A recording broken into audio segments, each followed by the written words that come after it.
अब चलिए master stroke की शुरुआत करते हैं। सबसे पहले महाराष्ट्र के सियासी इस ड्रामे का विश्लेषण करना जरूरी है। ये समझाने की कोशिश करेंगे कि महाराष्ट्र में आई इस राजनीतिक स्थिति की असली वजह क्या है।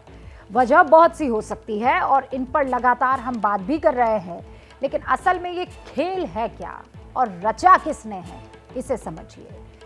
क्या ये शिवसेना पर कब्जे की लड़ाई है?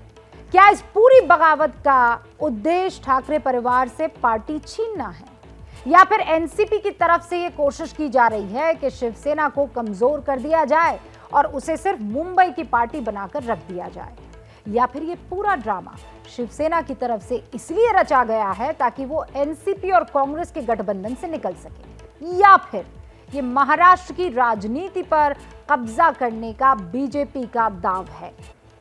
ये वो तमाम सवाल है और ये सवाल हम इसलिए भी रख रहे हैं क्योंकि इसके पीछे एक लॉजिक है हमारे पास। महाराष्ट्र की सियासत में हर पल स्थिति बदल रही है और इसीलिए उस हिसाब से सवाल भी। उद्धव ठाकरे को यह लग रहा है कि वो सरकार बचा लेंगे या एकनाथ शिंदे को मना लेंगे, लेकिन एकनाथ शिंदे ने तय कर लिया है कि उन्हें अब शिवसेना के साथ इस गठबंधन में रहना ही नहीं है। वो गुवाहाटी में 42 से ज्यादा विधायकों के साथ होटल में मौजूद हैं। इसमें 38 विधायक शिवसेना के हैं। उनको विधायकों को वहां एक साथ रखकर तस्वीर खिंचाना इस बात का साक्षी है। विधायकों के साथ बातचीत का एक वीडियो भी आया है, आप वो वीडियो देखिए और उसके बाद हम इसका विश्लेषण करेंगे।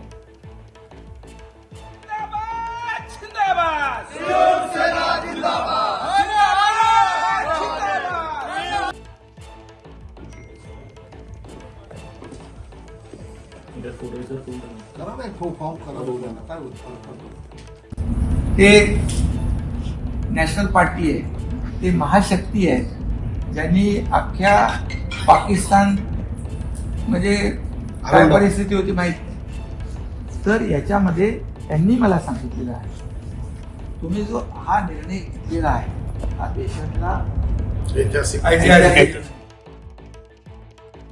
आमची पुरी शक्ती आहे, कुठेही काही लागलं तर कधीही कमी पडणार नाही, याची प्रचिती आपल्याला जेव्हा जेव्हा आवश्यकता भासेल तेव्हा तेव्हा सगळ्यांना। कीवर्ड सुनिए, इस वीडियो में एकनाथ शिंदे बीजेपी का नाम नहीं ले रहे हैं, लेकिन एक राष्ट्रीय पार्टी का जिक्र कर रहे हैं। ये कह रहे हैं कि उनके साथ आए विधायकों ने ऐतिहासिक कदम उठाया है और आगे जो भी जरूरत होगी वो पूरी करेंगे। यानी कि आप बीजेपी के साथ मिलकर एकनाथ शिंदे सरकार बनाने वाले हैं। एनसीपी के अध्यक्ष शरद पवार की भी थोड़ी देर पहले मुंबई में एक प्रेस कॉन्फ्रेंस हुई, उन्होंने इसी वीडियो को कोट करके बीजेपी पर आरोप लगाए। खुद शरद पवार के भतीजे अजीत पवार कह रहे हैं कि अभी तक तो ऐसा लगता नहीं है कि इसके पीछे बीजेपी का हाथ हो। आणि याला एकच उदाहरण मी सांगू इच्छितो की आता मी टेलिव्हिजनवर एकनाथ शिंदे यांचा एक इंटरव्ह्यू पाहिला आणि त्याच्यामध्ये त्यांनी असं स्टेटमेंट केलं कि आम्हाला एका राष्ट्रीय पक्षाचा पाठिंबा आहे। बगावत के पीछे बीजेपी है सर, क्या आप मानते हैं कि इस बगावत के पीछे बीजेपी का रोल है? अभी तक तो वैसा दिखाई नहीं दिया। सुना आपने, दोनों में विरोधाभास है। अपनी प्रेस कॉन्फ्रेंस में शरद पवार ने यह कहा कि सरकार अल्पमत में है या नहीं ये विधानसभा के फ्लोर टेस्ट के बाद तय होगा। भले ही शरद पवार ये दावा कर रहे हो कि वो सरकार बचाने में कामयाब हो जाएंगे, लेकिन जो तस्वीरें आज गुवाहाटी से आई हैं, उन्होंने उद्धव कैंप और महाविकास आघाड़ी गठबंधन की नींद जरूर उड़ा दी होगी। तस्वीरें दोपहर में आई, 42 विधायक साफ साफ गिने जा रहे हैं। इनमें से 38 शिवसेना के बताए जा रहे हैं, बाकी 4 निर्दलीय हैं और तब से अब तक इन विधायकों की संख्या में कोई घटोतरी नहीं, कोई घाटा नहीं हुआ है, इनफैक्ट इजाफा ही हुआ है, क्योंकि लगातार विधायक गुवाहाटी पहुंच रहे हैं, ऐसी खबरें हमें मिल रही है। महाराष्ट्र स्टेट इंटेलिजेंस डिपार्टमेंट ने सीएम उद्धव ठाकरे और गृह मंत्रालय को 2 महीने पहले ही यह खुफिया जानकारी दी थी कि शिवसेना के 10 से 12 विधायक बगावत कर सकते हैं। एसआईटी ने यह बताया था कि मुंबई के पश्चिमी उपनगर, मुंबई सहित ठाणे और रायगढ़ जिले सहित कई अन्य जिलों के विधायक लगातार बीजेपी नेताओं के संपर्क में हैं। हालांकि उसमें सीधे तौर पर एकनाथ शिंदे का जिक्र नहीं था, लेकिन ये जानकारी बहुत पहले स्टेट इंटेलिजेंस डिपार्टमेंट की तरफ से दे दी गई थी। मृत्युंजय मेरे सहयोगी मेरे साथ जुड़ चुके हैं, उनका रुख करते हैं। ये बड़ी खबर है मृत्युंजय, ये खेल बहुत पहले से चल रहा था और ऐसा नहीं है कि इसकी भनक मुखिया को, पार्टी के और महाराष्ट्र के मुखिया को ना हो। बिल्कुल सही कहा आपने, ये खेल बहुत पहले से चल रहा था और इस खेल की जो कहानी की रचने की शुरुआत की गई थी वो अप्रैल महीने में की गई थी और इसकी जानकारी महाराष्ट्र की जो खुफिया विभाग है, विशेष तौर पर मुंबई पुलिस का जो खुफिया विभाग है जिसे SID कहते हैं, स्टेट इंटेलिजेंस डिपार्टमेंट, उनके पास में बाकायदा एक इनपुट था और इस इनपुट की जानकारी उन्हें गृह विभाग और खुद मुख्यमंत्री उद्धव ठाकरे को दी थी और बाकायदा ये भी कहा था कि मुंबई के पश्चिमी उपनगर ठाणे जिले के 10 से 12 विधायक शिवसेना से बगावत कर सकते हैं, शिवसेना छोड़कर जा सकते हैं और भाजपा उन्हें साधने की कोशिश कर रही है। इस प्रकार का एक इंटेलिजेंस दिया गया था, लेकिन इसे शिवसेना ने और खासतौर पर मुख्यमंत्री उद्धव ठाकरे ने बड़े ही हल्के अंदाज में लिया और आपको याद होगा कि बीते 2 महीने में जो प्रकरण चल रहा था उस समय राज्य सरकार का ध्यान उस पर केंद्रित था। नवनीत राणा का प्रकरण जो हनुमान चालीसा का था, मोहित कंबोज को टारगेट करने की बात आई थी और अन्य जो प्रोटेस्ट हो रहे थे, तो साथ ही साथ राज ठाकरे का हिंदुत्व मुद्दा था। कहीं न कहीं सरकार का ध्यान उस तरफ था। इसी दौरान ये पूरा खेल रचा जा रहा था। बाकायदा इनपुट दिया गया था कि 12 विधायक छूटेंगे और कहीं न कहीं इसे हल्के में लिया गया कि अगर 12 विधायक जाते भी हैं तो राज्य सरकार को इतना बहुमत है कि उन्हें आंकड़ों पर कोई फर्क नहीं पड़ेगा और 12 लोगों के जाने से सरकार पर कोई आत्महत्या खतरा नहीं होगा। 10 से 12 विधायकों का बहुत पहले जानकारी या इंफॉर्मेशन दे दी गई थी, लेकिन अब ये पूरा मामला 36 के आंकड़े तक पहुंच गया है और नींद तब नहीं खुली, अब क्या। बहुत बहुत शुक्रिया मृत्युंजय जानकारी के लिए। तो यहाँ पर महाराष्ट्र विधानसभा का मौजूदा समीकरण अब आप समझ लीजिए, 10 से 12 पहले कहा गया, लेकिन अब आंकड़ा पहुंच गया 38 के आसपास। अगर इकलौते शिवसेना की बात करूं, लगातार तस्वीर बदलती जा रही है, इसमें कोई शक नहीं है, लेकिन ये जान लीजिए कि किस गुट में कितने विधायक हैं। सबसे पहले महाराष्ट्र विधानसभा की मौजूदा स्थिति क्या है मैं आपको ये समझाती हूँ। यानी शिवसेना में कलह से पहले महाराष्ट्र विकास अघाड़ी के गठबंधन की सीटें कितनी थी ये देखिए। विधानसभा की मौजूदा संख्या 287 विधायकों की है, यानी बहुमत के लिए जो मैजिकल फिगर चाहिए वो 144 विधायकों का है। अब इसमें से शिवसेना के पास 55 विधायक थे, एनसीपी के पास 53 थे और कांग्रेस के पास 44, और इस तरह से कुल 152 विधायकों के समर्थन से ये गठबंधन की सरकार चल रही थी। अब क्या हुआ है? अब ये हुआ है कि शिवसेना के 55 में से 38 विधायक बागी हो गए हैं, तो इनके पास कितने बचे? कुल 17, और गठबंधन में बचे कुल 114, यानी अल्पमत में सरकार, बहुमत से 30 विधायक कम, सरकार आ गई अल्पमत में। और इसीलिए महाराष्ट्र की राजनीति के खेल कई सवालों के इर्द गिर्द घूम रहे हैं। पहली नजर में जो सबसे प्रमुख नजर आता है वो ये है कि शिवसेना टूटने की कगार पर खड़ी है।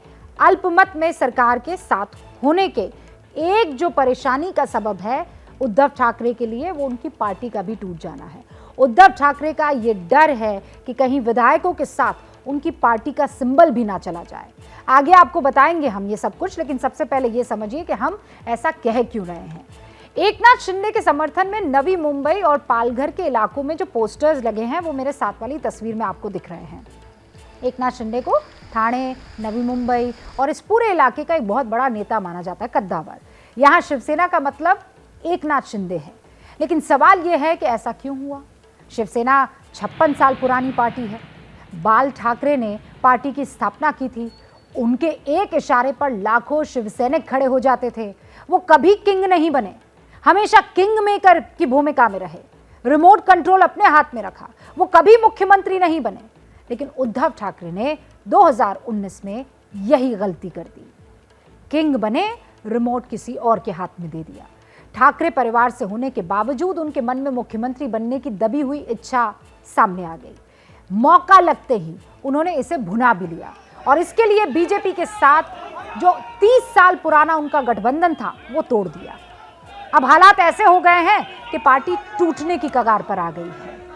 कल अपने बागी विधायकों को मनाने के लिए, अपने कार्यकर्ताओं के बीच संदेश देने के लिए उद्धव ठाकरे एक इमोशनल स्पीच देते नजर आए। बाद में सरकारी आवाज भी खाली कर दिया, ये भी एक इमोशनल स्टेप था। भाषण में भी उन्होंने कहा था कि उनके लिए पद महत्वपूर्ण नहीं है और अगर एकनाथ शिंदे सामने आकर इस्तीफा मांगते हैं तो वो दे देंगे। ये उद्धव ठाकरे का इमोशनल कार्ड ही था। उन्होंने वही किया जो 30 साल पहले उनके पिता बाला साहेब ठाकरे ने किया था।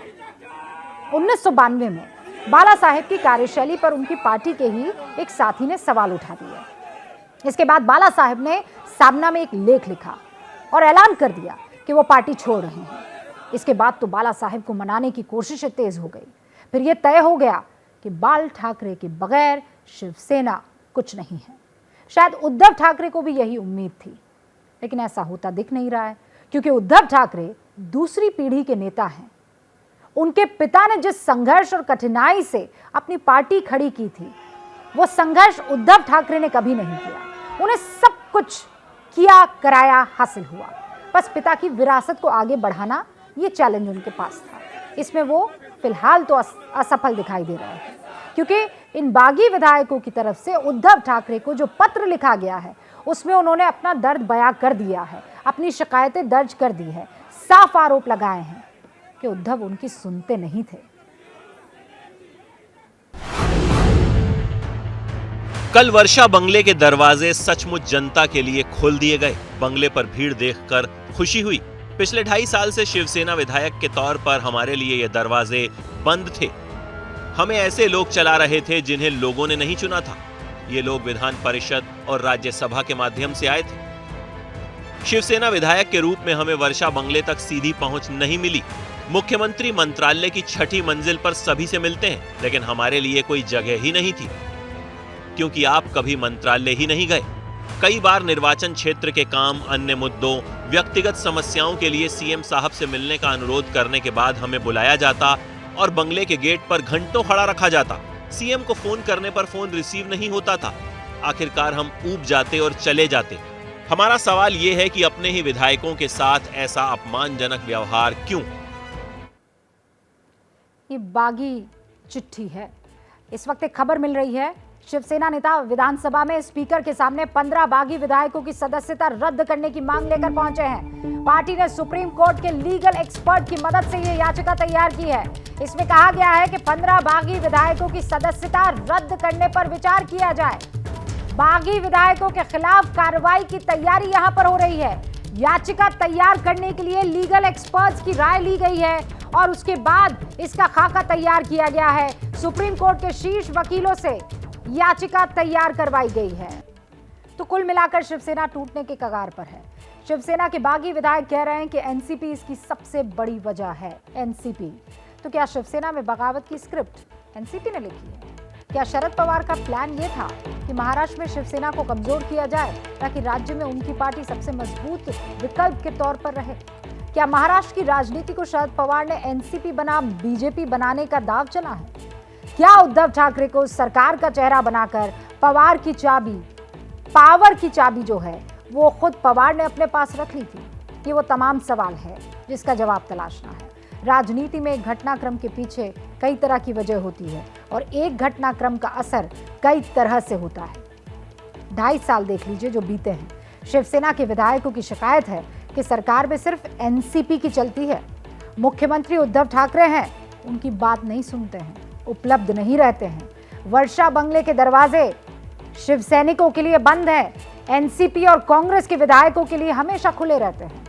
तो क्या उद्धव ठाकरे को शरद पवार ने सोची समझी रणनीति के तहत एक मोहरा बनाया था? रिपोर्ट देखिए।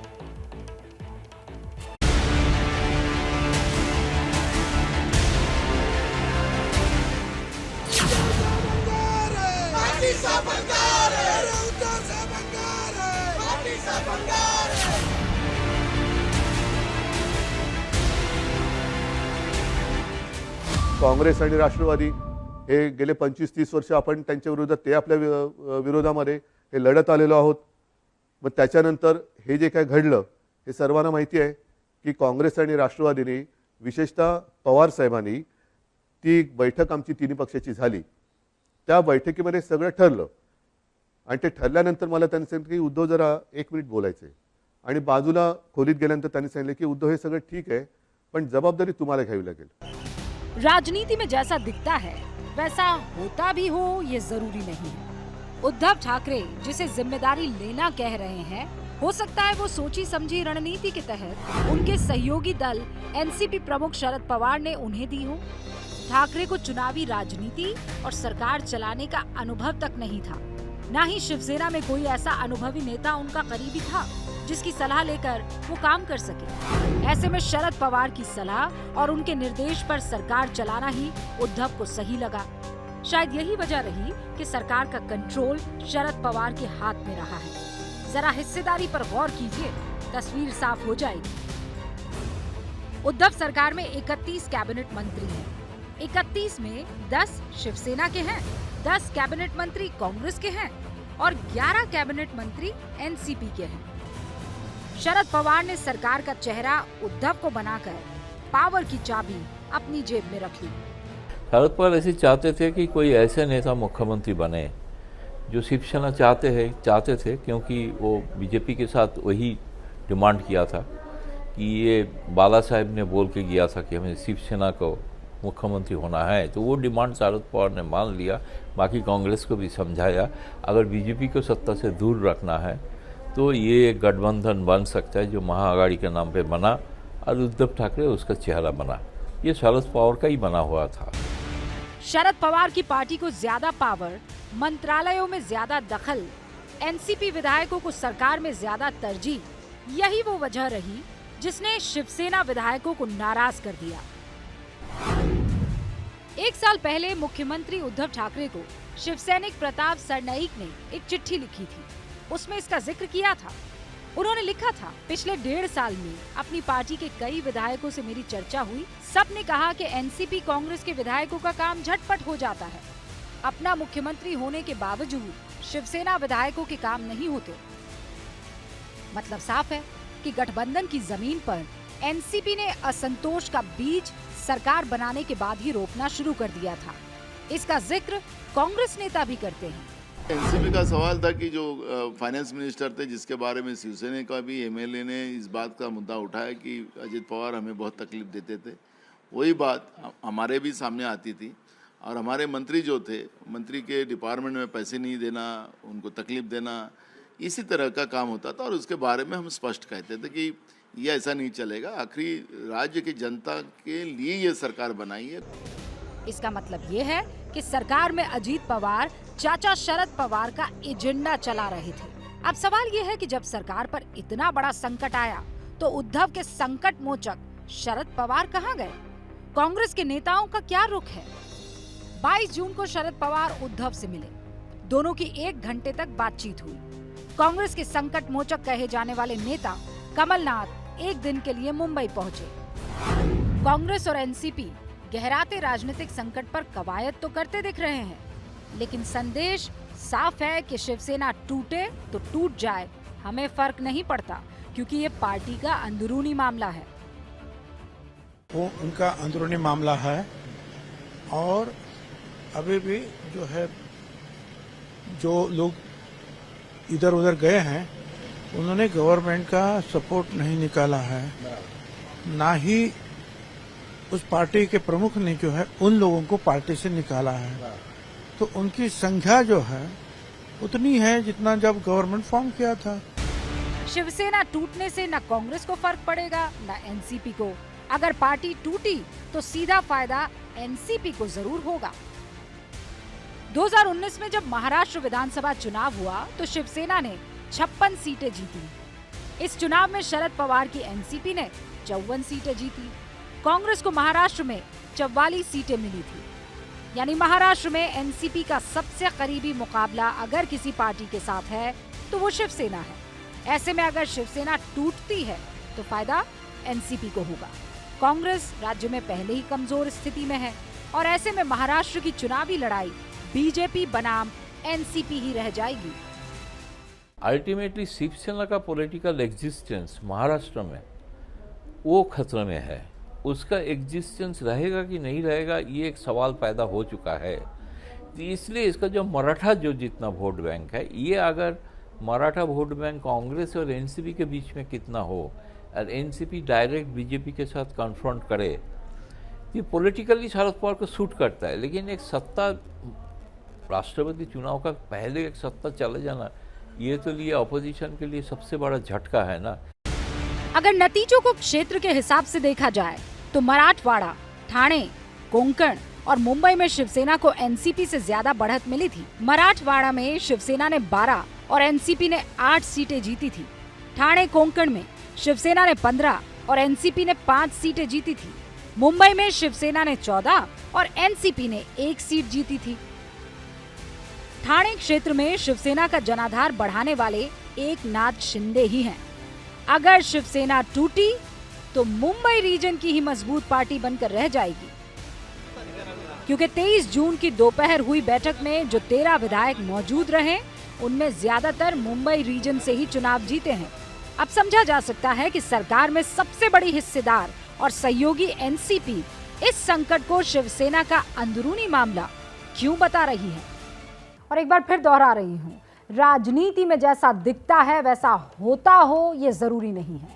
ये बात इसलिए दोहरा रही हूँ क्योंकि शिवसेना का संकट जैसा दिखाई दे रहा है शायद वैसा है नहीं।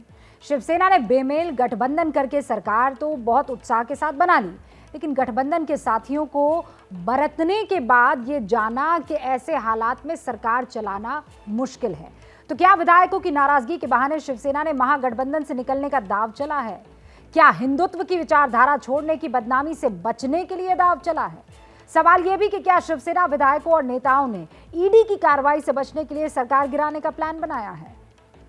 ईडी की कार्रवाई का सवाल मैं इसलिए उठा रही हूं, या हम उठा रहे हैं, क्योंकि शिवसेना के विधायक प्रताप सरनाईक ने 1 साल पहले उद्धव ठाकरे को एक चिट्ठी लिखी, जिक्र किया है इसका।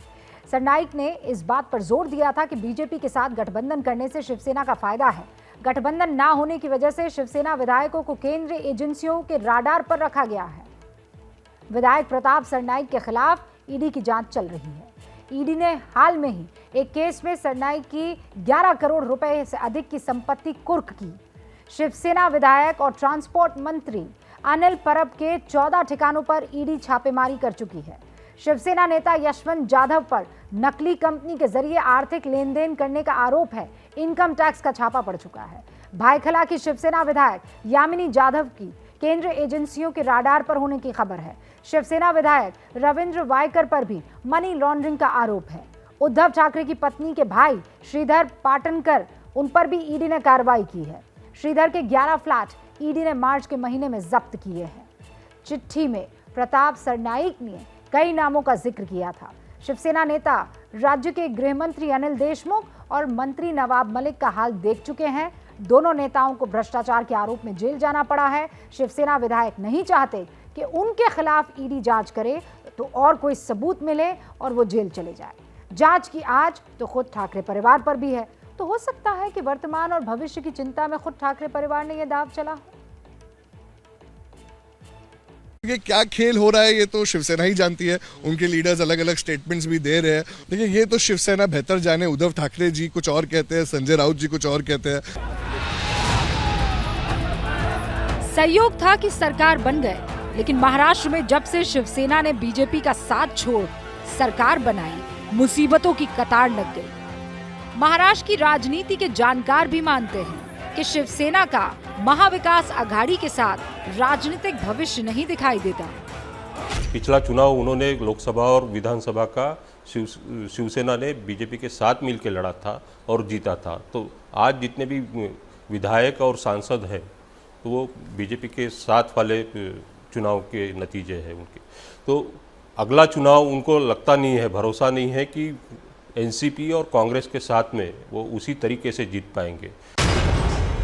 पूर्व मुख्यमंत्री फडणवीस के मित्र और उद्धव के सबसे करीबी एकनाथ शिंदे इस सियासी संकट की धुरी बने हुए हैं। शिंदे ने कभी उद्धव की सहमति के बगैर काम नहीं किया, लेकिन रातों रात हुई बगावत की भनक उद्धव को लगी तक नहीं। तो क्या महाविकास आघाड़ी से अलग होने के लिए इस सियासी संकट को उद्धव की मौन सहमति है? इसका फायदा ये होगा कि शिवसेना नेता केंद्र एजेंसियों की जांच से बच जाएंगे। इसका फायदा ये भी होगा कि बीजेपी के साथ गठबंधन का रास्ता खुल जाएगा। इसका फायदा ये भी होगा कि शिवसेना आक्रामक हिंदुत्व की विचारधारा पर लौट आएगी। कहीं इसलिए तो उद्धव ने सियासी संकट को सहमति नहीं दी कि काम भी हो जाएगा और गठबंधन तोड़ने का इल्जाम भी नहीं आएगा। एक थियरी ये भी चल रही है कि ये सब स्क्रिप्टिंग जो हुआ है वो उद्धव ठाकरे के सहमति से और उनके ही जानकारी में सब हुआ है, क्योंकि वो जो 2.5 साल मुख्यमंत्री रहे, शरद पवार और सोनिया गांधी के सहयोग से वो 2.5 साल मुख्यमंत्री रहे, तो वो कहीं ना कहीं इनको हर्ट करना नहीं चाहते थे और इसलिए एकनाथ शिंदे के माध्यम से ये बगावत का एक जो ड्रामा चल रहा है वो कितना सच है वो तो आने वाले दिनों में उसका जवाब मिल जाएगा। राजनीति बिना कूटनीति के नहीं चलती और राजनीति में कुछ भी संभव है।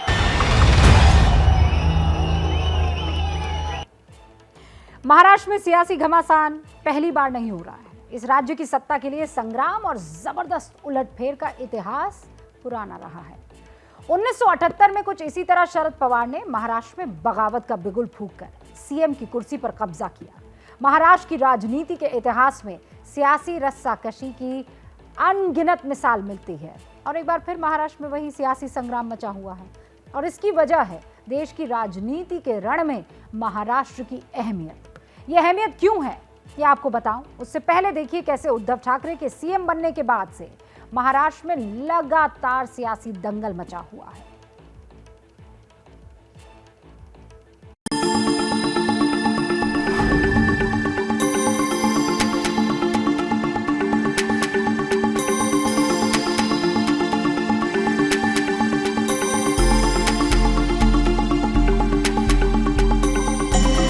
तेईस नवंबर 2019 की ये तस्वीरें भारतीय राजनीति के इतिहास में दर्ज है।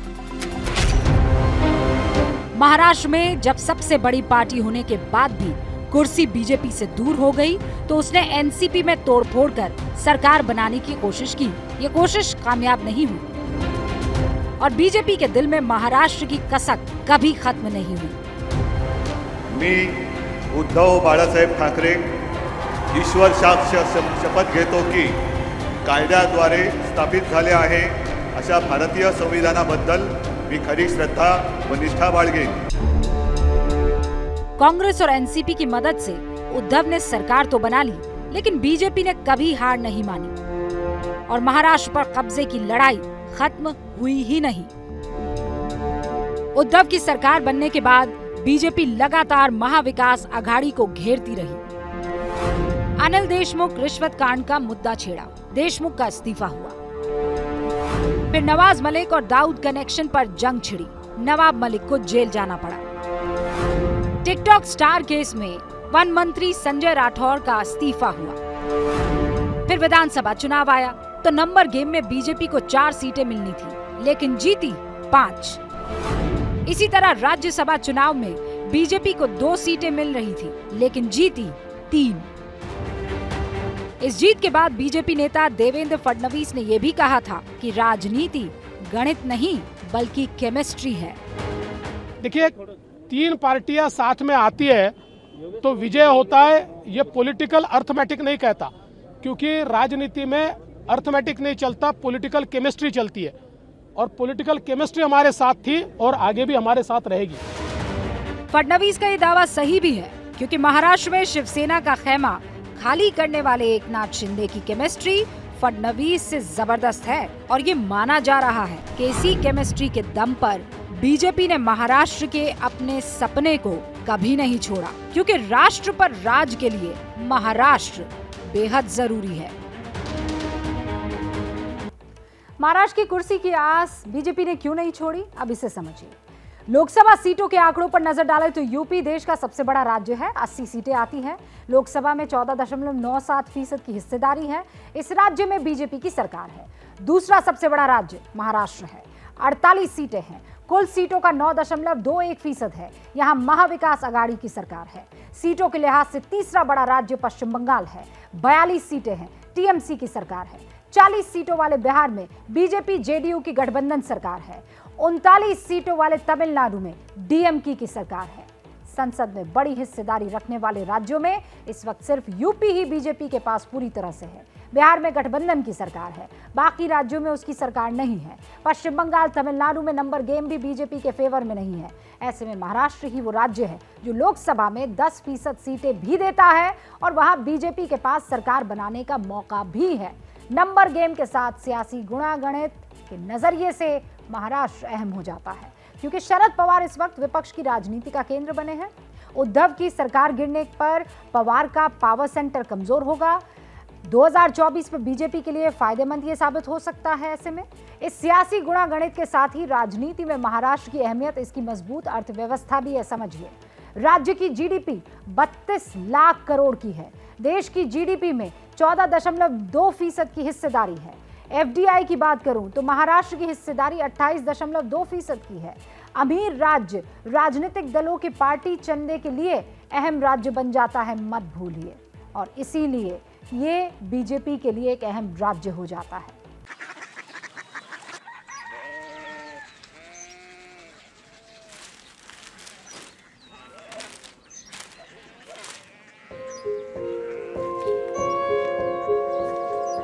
बाबा बाबा, कोरिया सिटी জানি না।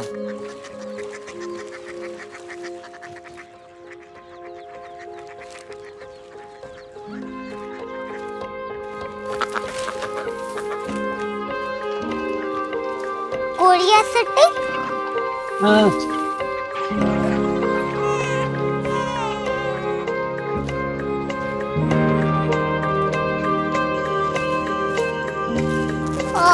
कोरिया सिटी कहाँ पे है? शहर अंग्रेजी लगे हैं।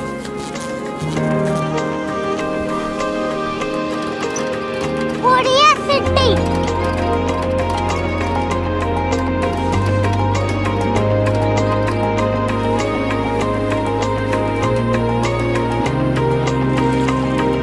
वो बहुत दूर है।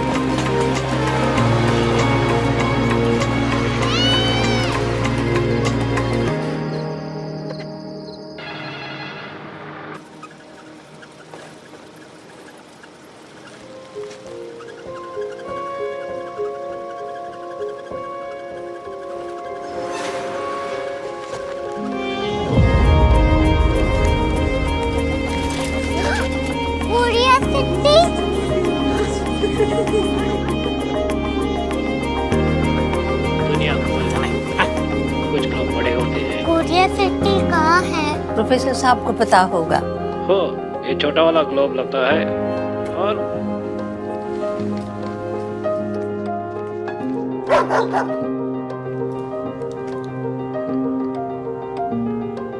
पता नहीं, मेरी बेटी से जाके मिल लो, शायद उसे मालूम हो।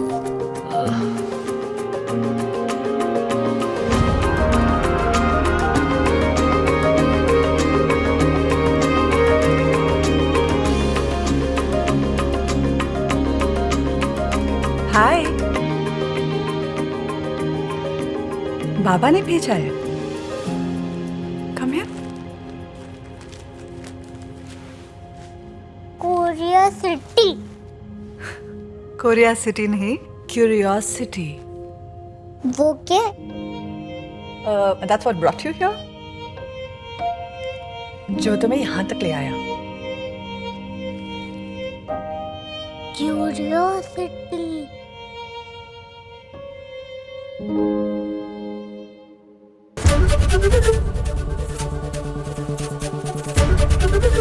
एबीपी न्यूज आपको रखे आगे।